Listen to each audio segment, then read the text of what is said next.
Good day everyone, this is Joe Armenta, your ahente next door, and today kakatapos lang natin mag-asikaso ng requirement ni client.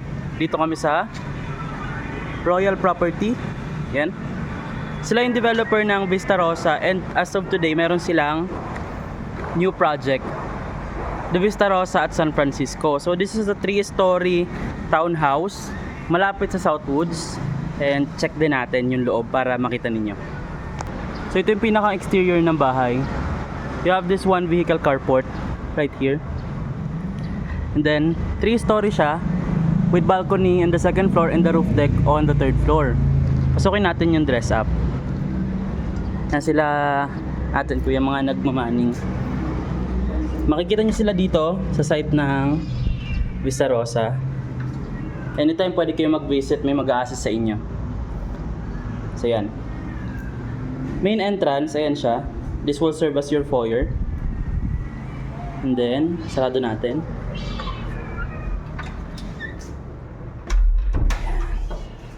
And then, this is your living area. You can also convert this into dining space. Depende sa'yo kung paano mo siya gustong gamitin. Under the stairs, may nilagay silang storage. And then, here's your kitchen. Ganda. Very millennial yung design. And then your common toilet and bath on the ground floor. Dito sa likod, meron pa siyang space. Air well, o kaya naman you can use it for your laundry. Malaki pa yan, no?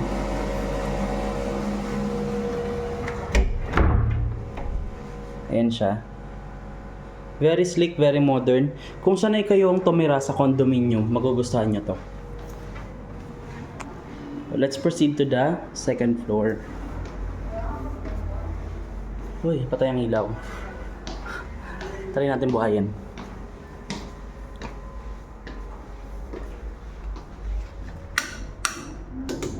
So this is not the typical house setup kasi, di ba nasanay tayo na kapag umakyat ka ng hagdan, isang floor, lahat na yon. So dito, para siyang loft type. Pag akyat mo ng hagdan, may isang level. This is the second level. Yan, you have your office area dito. And then dito naman, study area. Second level pa lang tayo Then, stairs going to your third level. Sa third level natin, you have this bedroom 1. If you have kids, this is perfect kasi very spacious siya. And then, your master's bedroom. Yan, ganyan siya kalaki. Hindi ko na ba yung ilaw?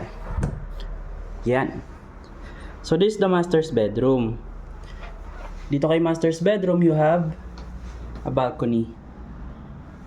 Tulad dito, nilagay na dito yung aircon provision. Pero, pwede mo naman yan ilagay dito, side dito. Para meron kang coffee area on this side of the house. Yan. Ganyan pa siya kalaki. And then, here's your closet. Punta naman tayo ng fourth level. So this is the fourth level. Another bedroom. Right here. Kung meron kayong teenager, magugustuhan niyo yung space na to. With a study table and of course, space for your closet. Very sleek yung design ng bahay na to. Kaya perfect siya. Actually, kahit malaking pamilya kayo, kasya kayo dito. Ito naman yung second toilet and bath. And on the 5th level, ito na. High ceiling din. Naglagay sila nitong traditional na chandelier. And then artwork naman dun sa staircase. Patay kasi lahat ng mga ilaw natin. Hanapin ng switch. Yan. So on your 5th level, pwede mo kasi itong gawing bedroom. Yan. Pero ang ginawa nila dito, entertainment area.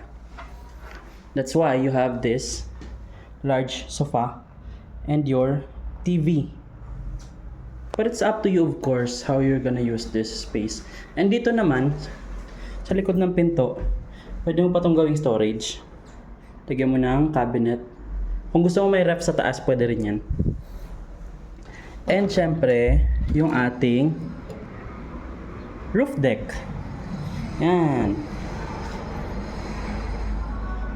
Very spacious roof deck. Pwede tambayan, pwede inuman. Yes, no filter, pwede inuman. Kasi malawak yung space dito. Pwede ka mag-party-party. Pwede ring grill. Pwede ka dito mag-grill or barbecue. It's up to you.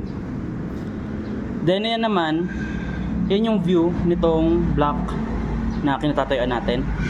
Yung mga kotse na going doon sa side na yon, papunta sila ng Southwoods. Diyan yung Southwoods. Around 1 kilometer. And then dito naman, papunta ng National Highway. So, very accessible talaga itong project na to. And perfect kung gusto nyo yung malapit sa lahat, pero affordable. So ayun, pinasadahan lang natin to kasi tapos na tayo dun sa client natin.